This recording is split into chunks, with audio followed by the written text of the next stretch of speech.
Naglabas ng paliwanag ang Commission on Elections kaugnay sa naging unanimous decision ng NBank sa kaso ni Senator Rodante Marcoleta.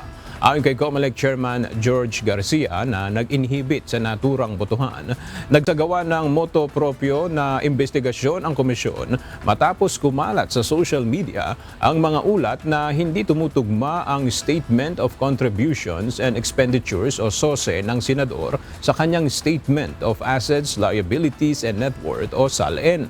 Sa naging pagsisiyasat ng Political Finance and Affairs Department o PFAD ng COMELEC, natuklasan na mayroong 3 donors na hindi na-i-report sa SOSE ng senador.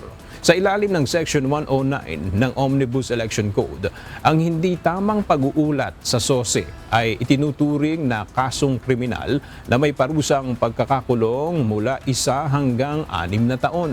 Gayunpaman, ipinaliwanag ng komisyon na sa ilalim ng Republic Act 7166, partikular na sa Section 39 nito o ang repealing clause na decriminalize na ang nasabing paglabag para sa mga kandidato. Dahil dito, hindi na maaaring sampahan ng kasong kriminal ang isang kandidato sa ilalim ng Section 109 bagamat maaari pa rin silang maharap sa administrative liability.